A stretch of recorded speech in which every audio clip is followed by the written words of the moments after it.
Rozen zonder doornen met hoogglanzend blad. Wordt dat de volmaakte roos van de toekomst? Roger Phillips zoekt het antwoord.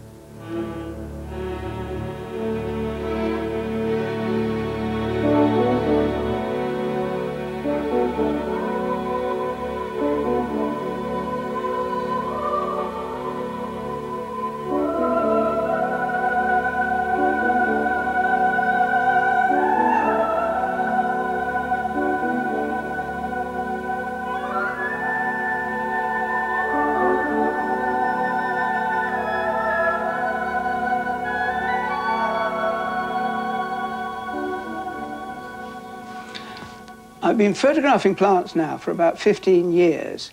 And what I've been trying to do is what the botanical illustrators of the last few hundred years had done. They lay them out so you can see the leaves clearly, show the flower in profile, show the buds and the way they form, and then show the flower from another angle so you can look how many petals it has and see the colour and formation of the thing.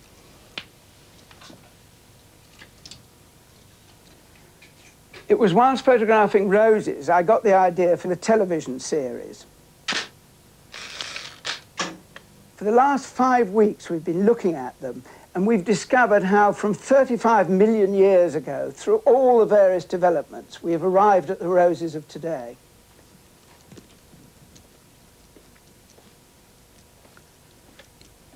Just have a look at this. In the past, the ancient Alba roses were bred together with the autumn damask to produce the rose of the painters, the Rosa centifolia. The Gallica roses, the French roses, when bred with the Chinese roses, the China rose and the tea rose, eventually produced the hybrid teas. At this point, they needed another factor. They lacked strong, good yellow colours, and the Persian roses came in. By this time, you would have thought they had the whole colour range and everything they needed. But it isn't so. Today's breeders are carrying on, and they've got lots of exciting ideas for the future.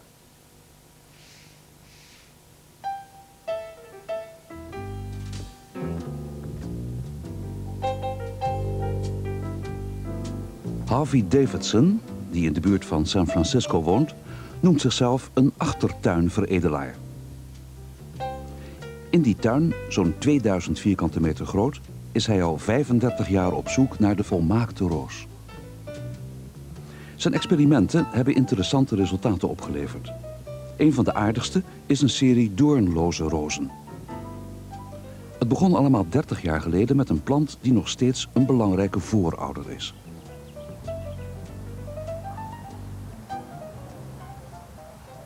Is this the one, Harvey? This was your first break? That's right, Roger. 1961, and this is Smooth Sailing. Very nice rose. It was accidental. I was breeding for disease resistance, and along came Smooth Sailing, which is in fact the background parent of the full Smooth line. And it's smooth because? Well, look at this. Of course, no thorns. We can just run on any of the Smooth line. We can run our hand directly up the stem, and you can do that anyways at all. So that this was a break from the general run of roses. Harvey Davidson is met allerlei experimenten bezig. Deze grote tomatenblikken bevatten ook een bijzonder project. Net als de doornloze rozen zijn ook deze rozen afkomstig van één ouder. This is Pink Favorite, which is a rose easily, say, 40 years old. Using this as a female, I crossed it with a rose called Simon Bolivar, and it produced the Supergloss rose, which currently is, well, it's first been sold as Shining Ruby. Ah, this is another new thing you're exploring. Another new line in which we're dealing with extremely glossy foliage. And this certainly has it, doesn't it? Certainly does, and I was able to use this rose and get a full line of colors. There have been people who have shown roses of this type at shows, and they've been disqualified because the judges assumed that they were polishing the roses with the leaves with I oil. might have thought that, to tell you the truth. It looks as if you sprayed it. Right, and no, this is the natural state of this rose, and this is pretty with flowers or without flowers. Yes. Yeah. Is that where you see the future for you? For me, that is the future, and that's the direction. And in broadening the scope of the colors into lavender and into having a full line of floribundas and minis. I already have some minis in thornless and high gloss. So, and climbers. And I have a bit of work to do. The whole range. Yeah. What about blue roses? Have you? Well, you know, genetically, we have no blue in the genetic structure for the rose.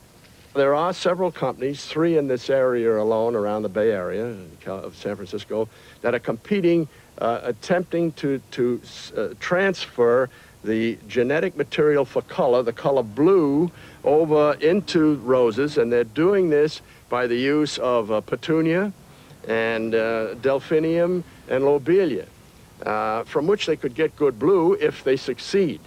And I will introduce the blue rose into the thornless rose and into the super gloss or high gloss series. Yes, it's going to be a long way into the Someday. future, isn't it?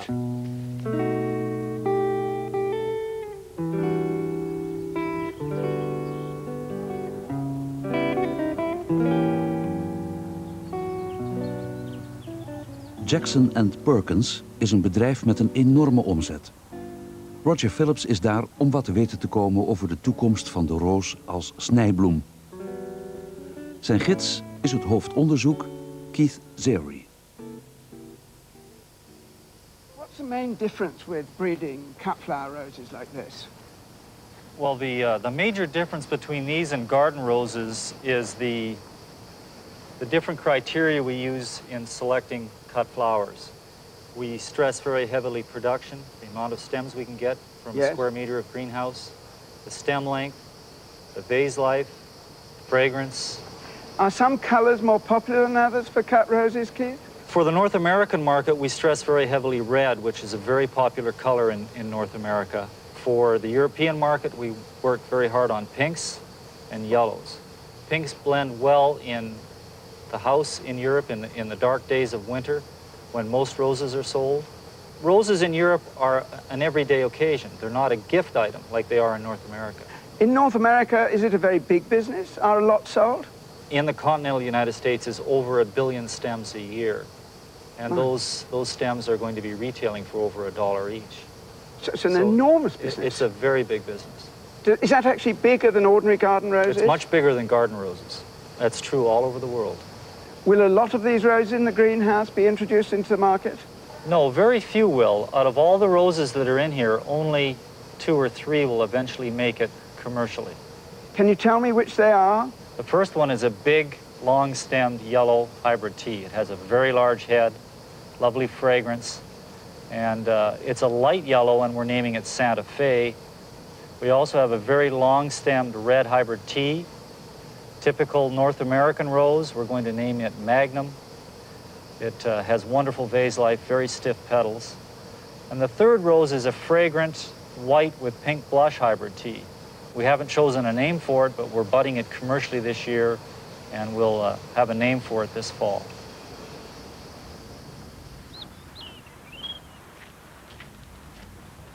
Another way of developing roses for the future is to think small. In California, there's a very big man who thinks very small. Since the 1930s, he's been developing miniature roses.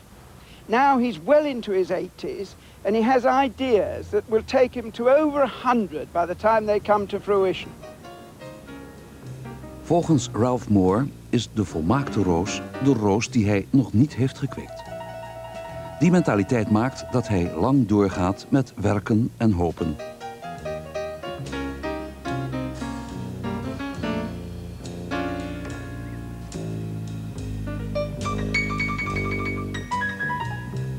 Zijn ideeën komen tot leven in de kas.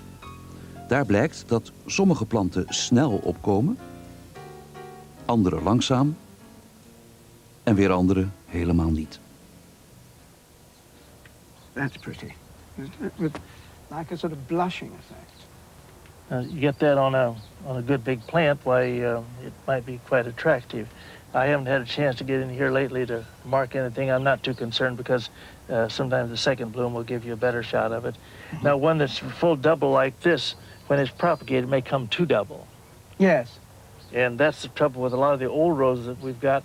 They're difficult or impossible to breed from because they're so double that you can't get any pollen from them. They won't set any seed. So I look for things that are not quite that double. And we're looking for disease resistance. Maybe out of all of them, that's the most disease resistant one. But the flower's no good. Yes. You make the plant first, then hang the flowers on it. This is flowering magnificently, Ralph. It blooms just repeatedly, clear till fall, and you can just hedge it off if you want to, and it pops right back with blooms, and it comes. It's nice to cut. It keeps a long time as a cut flower, and you can get whole clusters of them usually. Sometimes it'll come individually, but you see the mass of blooms. What is it? I'm sorry to show my ignorance. This is a work of art. Work of art. And exactly. When did this come on the market? About 4 years ago. It's magnificent. Whenever you want some flowers, you can always come out and get it on this. Make a wonderful hedge. I like the little things, so I crossed big ones and little ones, and some of them said that you couldn't do it, the chromosome number wasn't right and all this kind of a thing. But I figure if you can dream it, you can make it. Now, I'm using miniatures as a background because I believe they hold the key to many of the roses of the future. And this is a cross between the Golden Angel and the old Honorine de Breba. I don't know whether it's going to repeat bloom or not. It didn't repeat bloom last year, but it's got repeat back in it, and it's open enough that we can get pollen from it, so that it may be the beginning of a series some of other these things. Yes. Direction you're going in. Good. Nice fragrance. It's a lovely fragrance. What do you call that? The fragrance? Do you think it's a bit of apple? That appley fragrance? I didn't identify it. It's a fruity fragrance. Fruity, yeah. Fruity, yeah. But look at the buds on that. Come on in here, I want to show you something unusual. Now what have you got, Ralph? A slightly green one. It's hand-painted, and I want to go back and cross it on yellow, see if we can't lay this pink or red on pure yellow. On a pure yellow. But I love this green. It's amazing. The buds come out. Several arrangers have seen this and they like it. Yes. I mean, it's kind of a mad rose, I suppose, this one. Oh, it is. That I say, pure green buds, and then just as it ages, it starts to come through with the orange, and then you get a good painting on that. That's a beauty, isn't it? Yeah. These are the halos, and I'm trying to build this up as fast as I can. There's a kind of a flower. Let me have a look at that. And here's some here. So you've got a strong this yellow halo, and then it's going back to red again. Yeah. So this is just something you spotted in one of these crossings you'd made, and you picked up on it and followed it for years? Watching it, yeah. It's got good markings. So, Ralph, we've got a first over here. Let's set this plant out of the way so that we can see that better.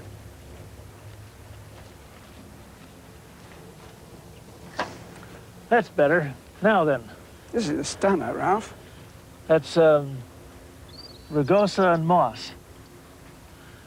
And you've got rugosa type leaves. Very pretty flowers. Is this on the market? No. This is a total world supply right now. What, these two plants here? There's three plants. The three plants is a total world supply. Three plants in the original plant.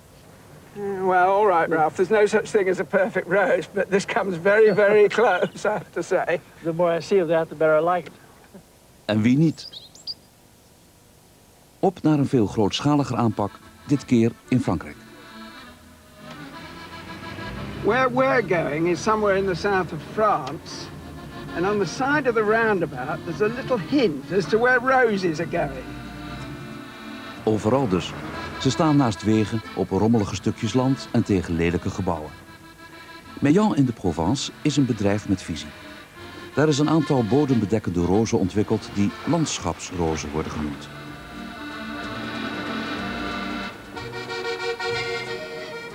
De man die voor het veredelen verantwoordelijk is de geneticus Jacques Mouchat. This is a ground cover, it's a shed cover rose, really, this one. Actually, these plants are planted on a roof. It's a roof garden, and the plants are hanging down by themselves to the ground. I see, so they would run down a slope or something like that. And that, when did you introduce this? More than 15 years ago, it's Swanee. Yes, it's just coming into flower, isn't it? It's a beautiful white one. And this beautiful orangey pink one. This beautiful orangey pink one was bred in Japan by Seizo Suzuki and introduced in Europe by Mayan. The name of the variety is Ferdy. And have you been breeding ones that are repeat flowering or continuous flowering? Yes, the more we advance into breeding of these ground covers, we wanted to get the repeat back into those plants to have flowers all season, not only a magnificent spring flush, but also colors to be seen every day of the summer season. Well, this magnificent red is La Seviana, the most popular landscape roses for Southern Europe. It does also very well in every places of the world, and this one has the exceptional capacity to produce, I would say, a two-wave flowering. A magnificent one in the springtime, and then another magnificent one all the way to Christmas in Italy and on the French Riviera. Yes. In England, does it keep going that long, or? It is the latest flowering variety I've ever met. It would not reach Christmas in England, that's for sure. No. But it would be the very last in flowers in any garden. So quite possibly until November or something Certainly, like that. certainly. We're working hard to get a disease-resistant yellow ground cover. So here we've got the yellow, we've got the floriferousness, but we haven't got the disease resistance. It's not disease resistant enough. At this time of the year, very early, you can see already many leaves are dropped, are down, so it's a very good try, but it would be discarded. It's really a miniature, this one, the flower. Yes, it's miniature flowers, miniature leaves. It has some miniature blood in it. Yes. What was that? If it's not a trade secret, the miniature blood? It is a trade secret. It is a trade secret. I knew I'd find one you couldn't tell me. It's one step forward in a good direction. That's not enough. Where do you see landscape roses going in the future? We've been a long way already with landscape roses, but still we have room ahead of us to continue to improve what we've done. There is here a very good example of what the tomorrow future is. This rose is almost endemic of disease. We've never spotted anything special on it. And we succeeded to bring back the fragrance in it. Even here, standing here, you can smell that wonderful coming here. It's not quite a rose smell. It has been described by the perfumers we're working with like a lily of the valley on Frisia. It has so far all the features that we wanted to bring into a landscape roses. We always have to be ahead of demand and the needs. If not, we'll be always too late. Maar er zijn ook veredelaars die juist het verleden als inspiratiebron zien. Dat vindt ook een vrouw in Los Angeles die haar tuin heeft volgezet met rozen van de Britse veredelaar David Austin. Sharon Vaninu heeft een grote liefde voor rozen van Austin. Ze vertelt erover in haar warme bad. Let me push these over towards you because they're some of your wonderful roses. Oh, I love them. Absolutely adore them. This is what we do. We work hard in the garden all day, get hot, sweaty, dirty, climb in the hot tub with a glass of wine, and thoroughly enjoy our handiwork. Floating away on the hot tub over here somewhere, we had well, that's Alchemist, which is a lovely old-fashioned looking rose, although it's a modern rose. But there's a David Austin rose. Wait a minute, I'm going to see if I can swim across here. I've been collecting them now for about 5 years, and I have about 50 of them, different varieties, and I adore a lot of them. Rose growers in this country do not really specialize in roses that do well in our climate. So I grow unusual roses that do well in Southern California, but many of the roses that don't do well in England do very well here because they need the heat. I think we ought to jump out of this tub, you know, and go and have a look at some roses.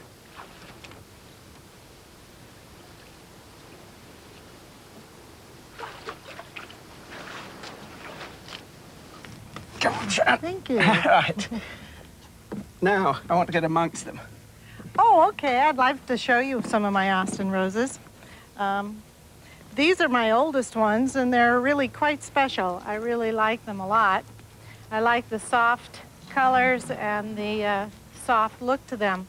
This is one of my very favorite. This is Prospero.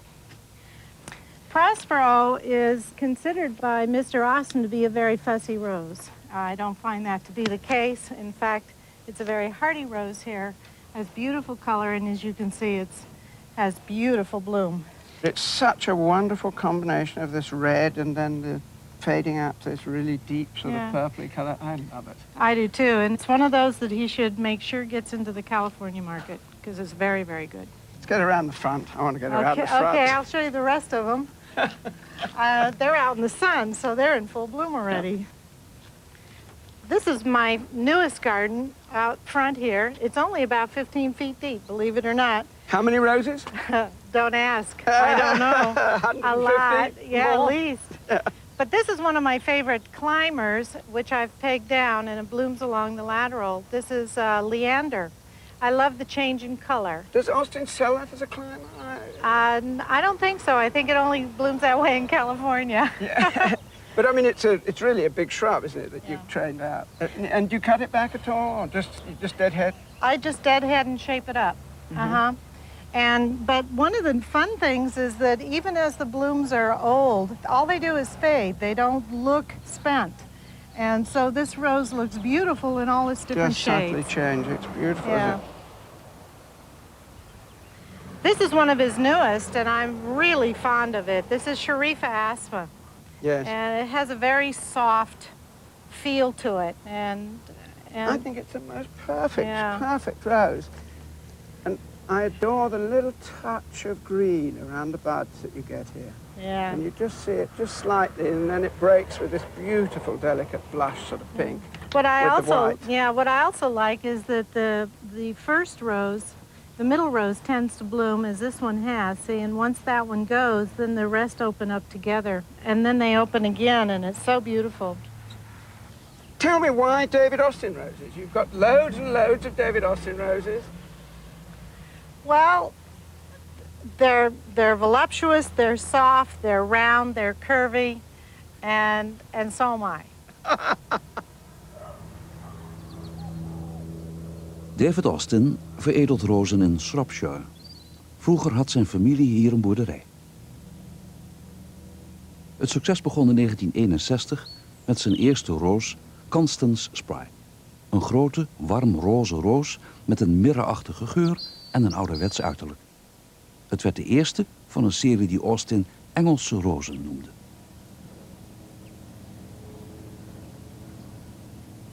Hij heeft er ook geur, weerstand tegen ziekte en het vermogen tot herbloei in weten te kweken.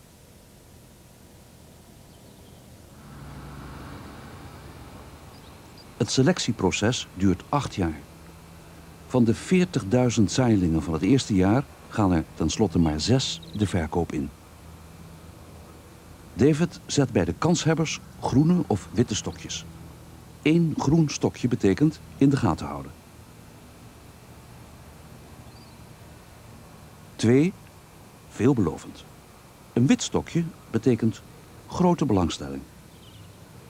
En 2 stokjes, zeer goede mogelijkheden. Rozen die de verkoop ingaan, komen ook in Davids rosarium. Hier zie je dat de ouderwetse bloemen van zijn Engelse rozen volmaakt harmoniëren met de oude rozen die zijn inspiratiebron zijn. This rose is the wife of Bath, and it's a cross between one of the first repeat flowering seedlings from Constance Spry, crossed with a famous old hybrid tea called Caroline Testard. The hybrid tea itself was rather like an old rose, so we had quite a bit of old rose coming from both sides, and this has been very successful over the years. And does it repeat flower, in fact? It repeat flowers very regularly, yes. Lovely. And if you look across here, we've got 20 years later, a much more perfect flower, much more perfect shape. You notice how all the petals curve and the play of the petals in the centre. Little tiny petals in the middle, yes, big right. sort of broad petals out I round think the it outside. just shows what you can do with that sort of a flower. Yes. The enormous potential, variety of form and that you have, which you couldn't possibly have in a hybrid tea for, No. for all their beauties, you know. And behind, we have really what is more of a rosette shape, although it starts as a rather shallow cup but ends up as a rosette. If you see over there, there's a nice shallow cup and becomes a sort of rosette like that. There, the petals are folding back further. Yes, really. they will go back until you've got a slightly cupped rosette. Other Yeah. rosettes, the petals sort of recurve. This is a wonderful, healthy plant, too. It isn't is. It's a remarkably healthy plant. Maar hoe zal het in de toekomst gaan? Kan David aan de normen blijven voldoen die hij zelf gecreëerd heeft?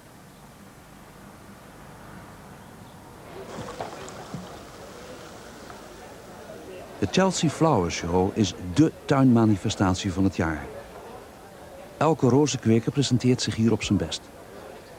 Het grote publiek kan er de nieuwste rozen bekijken. Een paar creaties van David Austin zijn...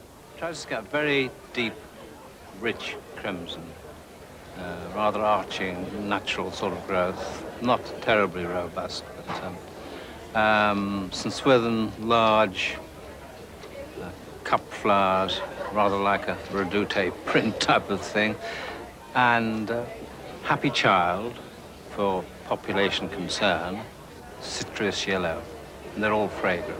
De Chelsea Flower Show is voor elke topkweker een hoogtepunt. Daar werkt hij het hele jaar naartoe. Het is zowel een eind als een nieuw begin. Het volgend jaar brengt nieuwe ontwikkelingen en een nieuwe trend.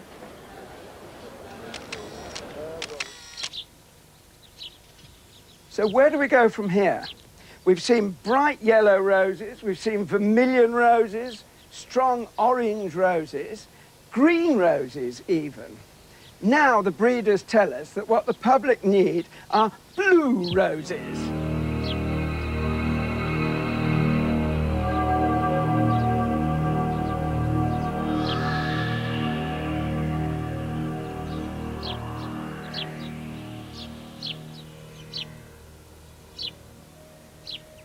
Roger Phillips is weer terug in Londen na zijn wereldreis.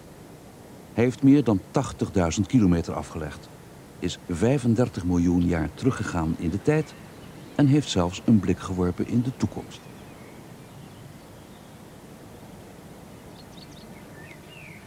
I've had a fascinating time.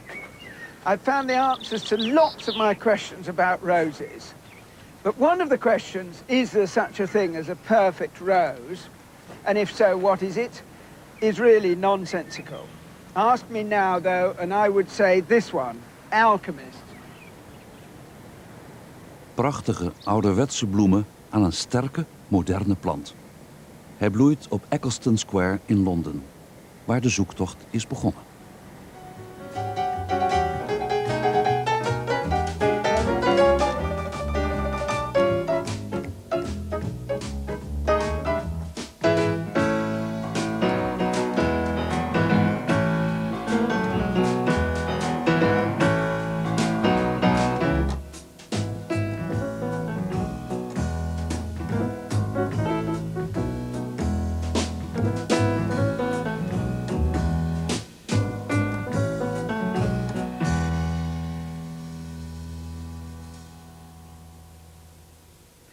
Dit boek, vanzelfsprekend vol rozen, is verkrijgbaar bij de boekhandel en bij Teleac. Voor informatie over de bestelwijze kunt u ons bellen tijdens kantooruren 030 946 946.